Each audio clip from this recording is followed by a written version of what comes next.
The Ordinary sent me a new mature skin bundle for us mature gals. It's actually pretty good. We love The Ordinary. I mean, how much do we love The Ordinary? Really, really good products at amazing prices. So I thought I'd kind of walk you guys through it today because I think it's worth knowing about. There's one new product and then actually three other products that I have used and love and have tried before. Now, I haven't used this whole bundle for a month or two to be able to share my experience with you. It just came in, but I thought we'd walk through it. The one product that's new, I'll kind of point out what it could do, and then I'll go over the good stuff about the other products. So when I do skincare in the morning, I like to have my face be damp. I'll either wash my face or rinse my face off. If it doesn't need to be washed, just needs to be rinsed off. And I'll pat it, but leave it a little bit dry. Right now, my face is very dry and I'm not gonna wash it right now. So I'm gonna take my Skin Support. This is from Ion, and just mist my face with this. This is some good stuff. If you've ever tried it, you'll know that. The reason I'm doing that is that when I'm putting on actives on my skin, I like to make sure that it's a little bit damp so I have slip so that the product will move around and absorb in a little easier. The new product from The Ordinary is called Volufiline. Volufiline? I'm not sure if that's how you pronounce it. It has an E on the end. So I think it's Feline. Anywho, this is all about smoothing and plumping and filling in the look of fine lines. I've seen this come out with a couple of other companies. I don't think anybody's doing it for the price that The Ordinary is doing it, and I really, really trust their formulations just because they're a good company. This one, it looks like it retails for $21. So this is where I'm going to start with this little routine, and it has a different type of opening. Most of the Ordinary products have a dropper. This is kind of you put it in your hand. So I'm going to put like 3 or 4 drops, and I'm going to put it on my fingers. And then where I want to focus is on the areas that I feel like I could use a little bit of plumping, that wrinkles have kind of popped up as a result of a lack of volume in my face. So over here, I don't know if you can see it that well, but I've got this little area that it's starting to wrinkle up because my face is not as full as it used to be. So that's one of the areas where I would put it. This actually feels really good. It's very, very silky. And then of course, you guys know anything on my fingers, I put on the back of my hands. So what they say is this plumps fine lines, fills in fine wrinkles, and helps to restore volume. Next up in the little bundle they sent me, this is our Geraldine. I love this. This is the one that they call Botox in a bottle because it really does smooth out wrinkles. And I used it very successfully with my 11s. I haven't been using it lately just because I've been using some other stuff. My 11s though are pretty good, and I kind of credit a long use of this with that because I haven't created those little divots or folds or lines in my skin that fold in really, really quickly. This product is mainly based on acetylhexapeptide 8, which relaxes the appearance of wrinkles and creases and that sort of thing. I love it. Super, super affordable. This retails, depending on where you get it, for about $10. So I'm going to put just maybe 4 or 5 drops of this in the palm of my hand, and then I'm going to hit it in the areas where I have those dynamic wrinkles, you know, that pop up when you move your face. I'm going to go here, and then always on my lip area, around my nasolabial folds, and into my marionette lines.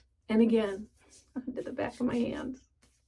Next up is Matrixyl, and we all know Matrixyl. We love it. This is a combination of Matrixyl 3000 and Matrixyl Sin 6. That's hard to say. Sin 6. Go ahead and say that 3 times. This really targets fine lines, firming, and plumping the skin. So you can see how all 3 of these products are really targeting things that we see as we get older, the fine lines, the wrinkling, the lack of volume, maybe, things that are not plumped up like they used to be. So with the Matrixyl, same as with the Adrenaline, I'm just going to put a few drops into my hand. This one, the formulation is a little bit thicker, and I'm going to do the same thing. I'm going to target those areas of my face where I want a little bit more plumping. It doesn't make any sense to put it on my nose. I don't need any plumping on my nose. My nose is probably going to get bigger all on its own. So I'm just going to really focus on those areas that are getting a little more wrinkly because of the loss of volume. So down my neck, and then on the backs of my hands. So the Matrixyl retails for about $10 to $11 depending on where you buy it. The moisturizer they sent, I've used this and I really do love it. This is the Ordinary Natural Moisturizing Factors with Hyaluronic Acid. This is a nice moisturizer and it's so affordable. I don't have the price in front of me, but you'd be surprised at how affordable this is. I'm going to take the little inside thing off there. And so I'm just going to put this much onto my skin. And again, I'm going to focus on the areas that need hydration. My nose doesn't need hydration. My chin does not need hydration. It gets it all on its own. So around my eyes, a bit on my forehead, this area right here, across my lips. I got a little too much. Whatever I showed you was a little too much. So you can do less.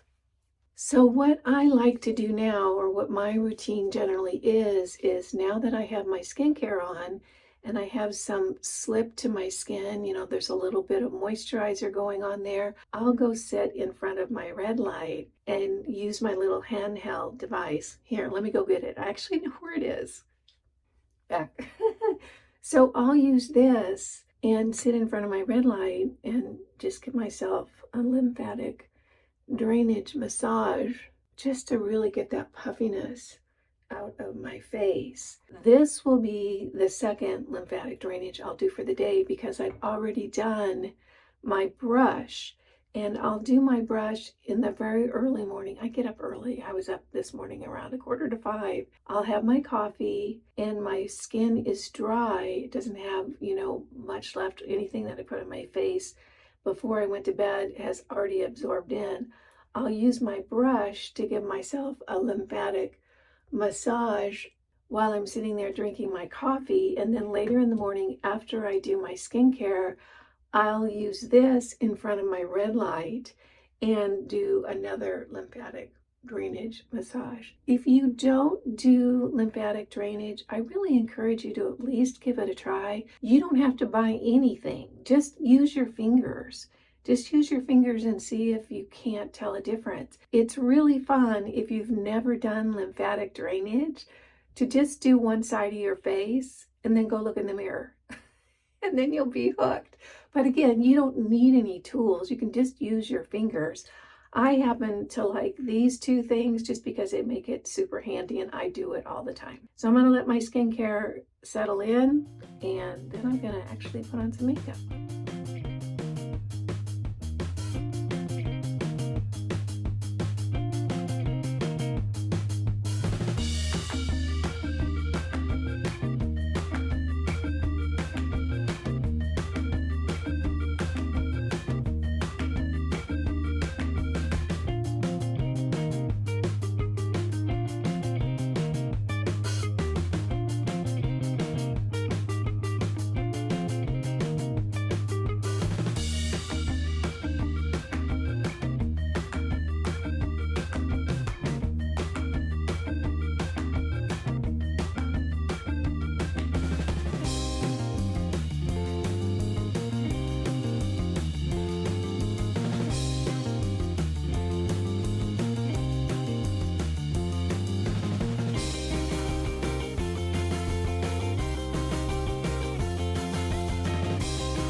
Colourpop sent me a lip liner and a lip gloss.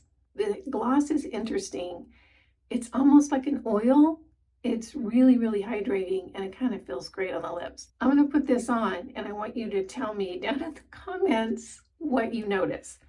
So here's the lip liner, and the name of this is Another Round. So here's what it looks like.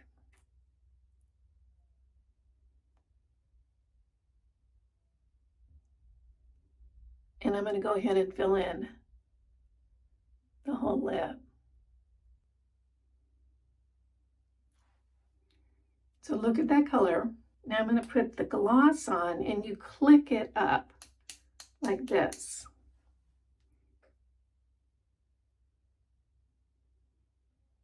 Can you hear Lizzie barking in the background? I don't know if she's going to stop.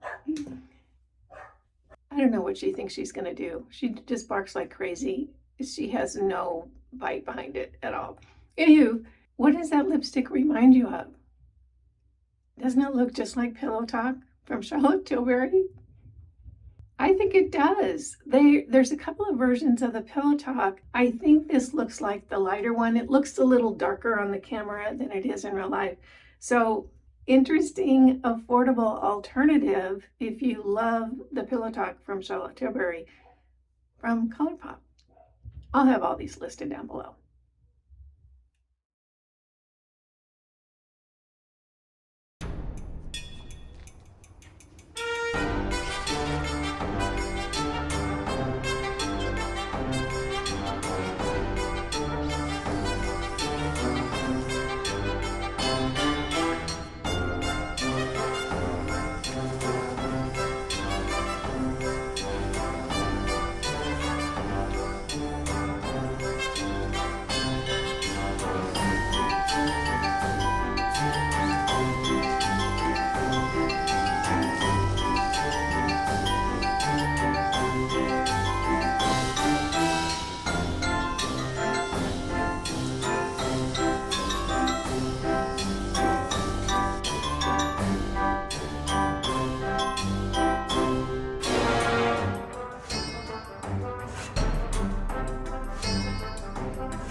Look,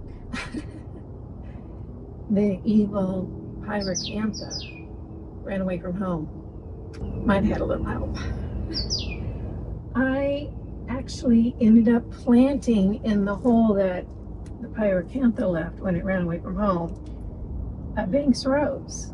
And I realized that I said I don't want to plant a lot of stuff in ground here, but hear me out. First of all, there's Banks roses down this fence line. I'll show that to you in a minute, from the neighbor's property, which looks really pretty because it kind of drifts over the fence line and looks lovely and romantic and all that sort of thing. And then I was at this little gathering at a local nursery called the Garden Goddesses. It was fun. It was little food and a little drink and little chatting and this and that. And if you were a garden goddess, which I was that night, you got 15% off anything at the nursery. And they had these Banks roses for like $16. So I got 15% off. I thought that was worth it. So I went ahead and put this in the ground, and then I picked up this trellis at a local house off of Facebook Marketplace. So it was, I think, $15. So I spent about $30 to get rid of the evil pyracantha, which ran away from home, you know, was its choice. And then this is going to grow up the trellis, and by the time it gets to the top of the trellis, it'll get to the lattice work and be able to go along the fence line. So that's one of the things I've done in the garden. Lucy and I have actually been spending a lot of time out here. I've been working on the garden, slowly cleaning things up and planting a little bit at a time. She loves it out here. She just sniffs around everywhere and, you know, watches the neighborhood. So it's been a lot of fun. So I'll give you a little tour and show you what's new in the secret garden at the little Hobbit cottage. Isn't this area pretty? This is up towards the top of the garden, and it's actually really overplanted, but I kind of like it. Overplanting happens so commonly. We all do it because when we buy plants, they're little and then they get big and they fill in the space. So there's a lot going on here. Isn't that beautiful though? It looks so lush and gorgeous. I have got a little bit of space right down here. So I was at the market the other day, yesterday I think, and they had these little color pots available at a really good price. I think they were $4 each or something like that. So I got the Gabbera daisies and whatever that orange thing is right there. I'm not sure. I read the name when I was there, but I can't remember. So I'm going to go ahead and plant those in here in that little space. They're part sun, which it's going to be a stretch because this area is pretty shady. But I thought I'd go ahead and give it a try. And won't it look pretty against all this gorgeous, gorgeous greenery to have a little pop of color in that bed right there? I thought it would look terrific.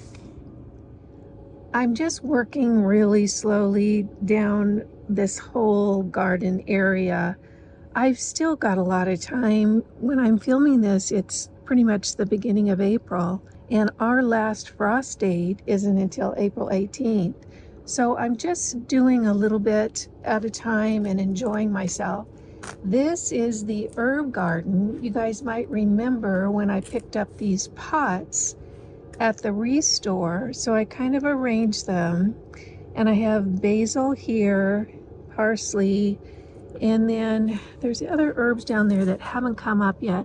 I've got them all marked with the plant markers. I think there's oregano and thyme. Gosh, I can't remember. But I think it'll look really cute once everything starts filling in and trailing down the pots a little bit, because we've got a lot of beautiful ivy, little miniature ivy along this rock wall. It really is kind of cute here. So this is part of my herb garden for this season. This area right here, this is about halfway down the secret garden area on the side of the house. This is a kind of a weird flat area, and I didn't know what to do here. So I've decided to turn it into the orchard. Now, one of the things that I absolutely love is fruit. And the only thing I love more than fruit is fruit. More fruit. The thing about fruit trees, and if you're a gardener, you know this, they take 2 to 3 years to start fruiting in general. So I thought, gosh, I'm going to pick up some trees now that can happily live in containers for a year or so, and I can transplant them onto my property when I find the place that I want to buy. So it's a way for me to kind of get a jump on being able to have fruit in my new place a little quicker than I would have normally. So I went ahead and picked up some trees that I think will be happy for a year out here in pots. This one right here, this is an ever-bearing mulberry tree. Now, I've never had mulberry, so I'm kind of excited about that. And I picked this up, gosh, at a local nursery. This one right here, look at this little cute thing. Isn't he sweet? That's a little fig tree that I picked up at the seed swap at the Grange. Isn't that funny? They've got so many activities here at the Grange. So little fig tree, he's going to be happy as a clam in that pot for a while. Over here, look at this guy. I just picked him up this week. This is a persimmon, a non-astringent persimmon, and you guys know how much I loved those over the fall and early winter here. I bought 2 or 3 bags from a local gal that has a huge tree in her backyard. They were so delicious. So that's my little persimmon tree getting ready to fruit in a year or two. And then right over here, this is just a little dwarf nectarine right here. Very, very small tree. So Garden Delight miniature nectarine. It's going to stay really, really small, so it'll be happy in that pot for quite a long time. So this is the beginning of my orchard. I may try to pick up some bare root trees in the winter, this coming winter or fall, and pot them up and use them out here. I've looked at the nurseries in town to see if there's anything else I wanted, and I haven't found anything yet, but I'm open, absolutely open. Now over here along the fence line, you can see I put some of that cardboard that I was saving out on the ground. I'm actually not going to plant on top of it, which a lot of people do. They use the cardboard to, knock down the weeds, and they put compost and potting soil or regular soil over that and just plant right on top of it. I'm not going to do that because I don't want to use the soil over here. What I'm going to do is leave this cardboard here for another month or so. I think I'm trying to just knock down the weeds, and then I'm going to pull it up and I'm going to loosen that soil up and plant a bunch of sunflower seeds, because then I would have sunflowers all along the garden. And then up here, you guys can see, isn't that pretty? It's the Banks roses from the neighbor's property. And they go down the fence line. So when my little Banks rose grows up there, it'll have little Banks rose buddies. And it's gonna look really, really magical back here. I went ahead and did a couple of hanging pots. This one is right next to the bird feeder. And I've had some hummingbirds come and stop in, which has been so very fun. I'll tell you, these bird feeders were worth every single penny. It's the best entertainment center I've ever had, by far. And then down here on this little table, I've got my starts that are going to go out into the pots on the other side of the house. I bought too early, but I couldn't resist it. It was so warm and it felt like spring. It really wasn't. It was just a flash of a warm spell, but I did go ahead and buy these, and I thought, whatever. I was going to start tomatoes by seeds, but I found these and they were so affordable and they looked so great. So I'm going to go ahead and plant them probably in a week or two.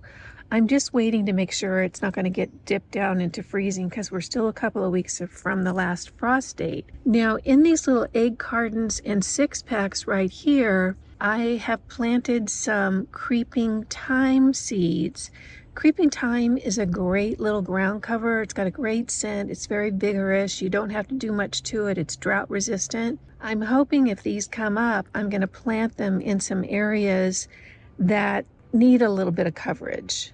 So hopefully they're going to come up. I planted those about a week ago. I'm not seeing anything yet, but it's been really, really overcast and rainy.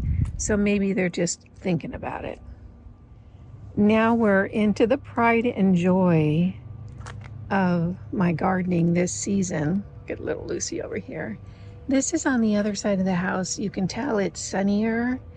These are my 4 blueberry bushes, which is 3 more than any human needs.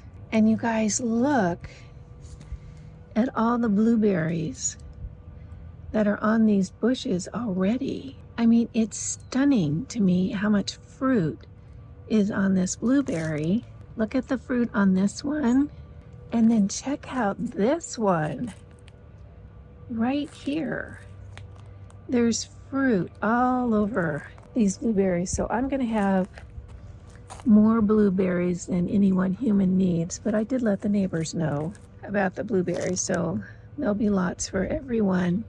What I did this week is I went by the fabric store and I picked up a whole bunch of tulle, and I'm going to cut this up and net these plants so the birds don't eat all my blueberries. Probably going to do that in the next couple of days because it's looking pretty tasty if I was a bird. And then over here, sun hasn't gotten here yet. These are thornless blackberry bushes. And I picked these up off of Facebook Marketplace, which is such a crack up because this place is literally, this town is covered in blackberries. You can find them down every hiking trail, everywhere. They're just everywhere. But I thought, oh, thornless blackberries, those could be fun to grow. So I went ahead and put them in pots. I don't know if they're going to bear fruit this season or not, but I do have them in pots so that I can go ahead and plant them on my property when I finally find a place that I want to buy. So my garden is coming together, and again, I'm just doing it a little bit at a time so that it stays fun and it doesn't feel overwhelming.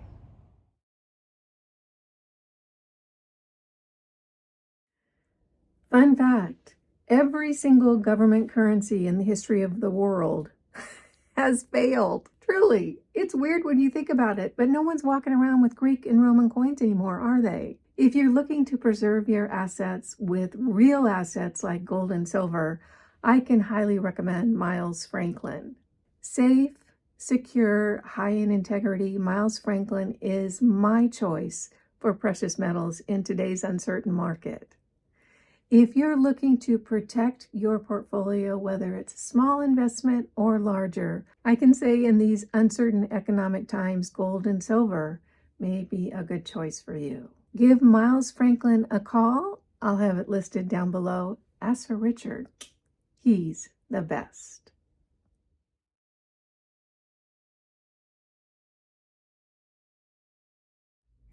Two things. First of all, there's a fly in here.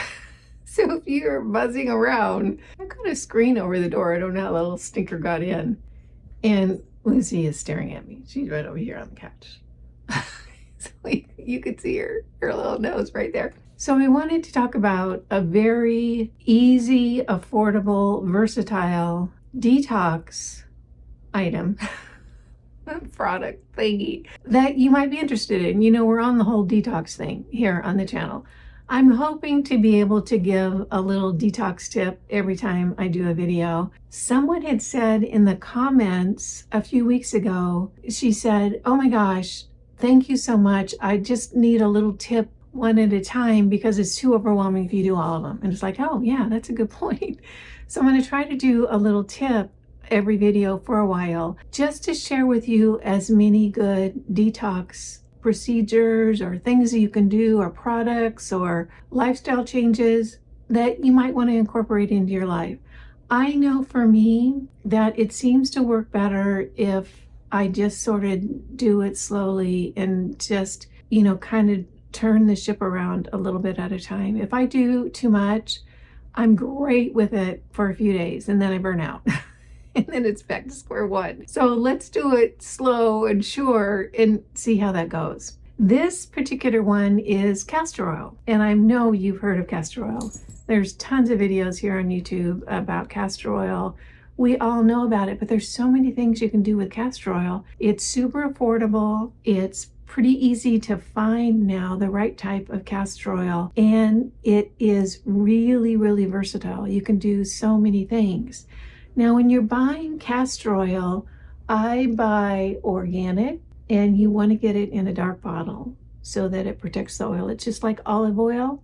You don't want it to go rancid from being hit by the light. So you want an organic blend. This is from Queen of Thrones. I got it off of Amazon. I'll have it linked below.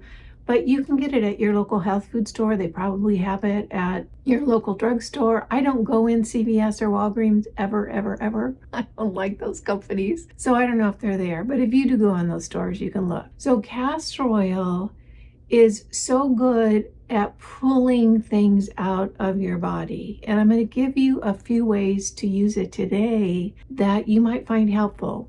The first one I want to talk about is a castor oil pack. And this is a little pack. It's cotton on one side and kind of a little liner, like a plastic liner on the other side. And what you do is you put the castor oil in here, you put it right over your liver. Where's your liver? Your liver's on the right side, right underneath your rib cage. So that's where your liver is. And it's pretty close to the skin. It's not very deep in there. It's pretty up front. And what you do is you put the castor oil on the cotton side of the pack and you put it around your stomach, and then it has these little things, little ties. So you tie it around and then you go to sleep with this on. And that castor oil works throughout the night, absorbing into your skin, hitting your liver and helping to pull out toxins from your liver. Now, if you go to Google, and I know this because I did it, and you type in, does castor oil help detoxify the liver? It will come back with something that says, there's been no reliable clinical studies that say that castor oil will detoxify the liver, which makes me just want to do it more. Because that tells me, yeah, if they're spending the time to make sure that we don't detoxify our liver with castor oil, that it's a good thing to do. That's where I go with that. I absolutely am not a fan of most of the stuff that comes out of Western medicine. So this is a really cool little thing. I generally just keep adding more castor oil, you know, night after night after night. And then after a little while and it's kind of gummy and gets all, you know, full of castor oil, I'll go ahead and throw it in the washer on a really hot setting so that it cleans that oil out and then start over again. Do you need a pack? No, you can just put the castor oil right on your stomach. I would concentrate on the area around the liver. But if you have that poochy stomach thing, I have that poochy stomach thing, particularly now, you can put it all over your stomach because it's just going to do good things. So that's one way you can use castor oil. Another thing that I have been doing is I mentioned that my knees, when I got back from the trip to the Yucatan, my knees were so swollen and so stiff. I think it was a combination of I ate a lot of seed oils because we were eating chips and guacamole and loving every minute of it. Every minute we were loving it. And sitting on the bus, you know, sitting with my legs bent like that. So I have been putting castor oil on my knees and then using that little orange massage tool that I showed earlier in the video and massaging my knees because I have a lot of fluid buildup in my knees right now because I'm starting, you know, to do squats and lunges and that sort of thing, which just makes my knees a little bit swollen right now. I'm almost 70, so I, you know, will accept that. It's the only thing I have that's not working perfectly. So I have been doing that in the mornings during my little whole coffee routine is I put the castor oil on my knees, then I massage it with that massager, which it's listed as a fascia massager. So I thought, okay, I'll give that. And I'm going to do it for a few weeks and I'll let you guys know what happens. So that's another way to use the castor oil. The third way I want to talk about today is a really good one, particularly if you are living in an area where it's still cold, because you'll really enjoy this. I have done it quite a number of times. I haven't done it here because I don't have a bathtub. And this is from Penny Kelly's book, Getting Well Naturally from the Soil to the Stomach. It's one of the detoxes she has in her book, and it's really good. What you do is you draw a very, very hot bath. As hot as you can stand, as hot as you can still get in it and sit there and just, you know, take it. And then you cover your entire body, you know, from neck all the way down. Don't do the bottoms of your feet because I don't want you to slip on the floor in the bathroom. You cover your entire body with a mix of olive oil, good olive oil, and castor oil everywhere, you know, armpits, elbows, you know, everywhere on your body. And you get in that tub and you sit in there for as long as you can stand it. And what that does is that opens up all your pores and allows that castor oil to get into your body. Once you're done in the tub, like, oh, I can't take this anymore, I'm sweating, I'm so hot, I'm gonna pass out, that sort of thing, get out very carefully, and then go lay in your bed, and you'll have all of this prepared before you do it. What I do is I take a sheet that, you know, is kind of like an extra sheet, a sheet I don't really use, kind of like a junk sheet, and, you know, fold that in half so it's kind of like a taco, and then load a bunch of blankets on top of that. And then you get inside that sheet, still with that castor oil and olive oil all over your body. You get inside that sheet with all those blankets on top of you. And the whole goal is you just want to sweat. You want to sweat a lot in that little taco sheet thing. And I'll tell you what, it is a little bit of a production. It's not as hard as it sounds, though. It is so good. It feels so good. It is so relaxing, and you just feel, oh, so much better when you get done. So I would generally get in my little taco sheet, get those blankets all over me, so I'm just sweating, and then I would end up falling asleep. Once you wake up or get done in your little taco sheet, go take a shower that all off, and it just feels amazing. So if you have a tub and that sounds good to you, that's a really, really good one. I think that you'll enjoy it. So that's what I have for you guys today. I want to thank you so much for joining me. You know, it just makes my day when you take a few minutes out of your day to spend it with me. I appreciate that, and I appreciate you. Again, I'm Kimberly. This is Pretty Over 50, where we talk everything beauty, fitness, and lifestyle for the over 50 woman. Make it a great day, and I'll see you next Sunday. Bye now.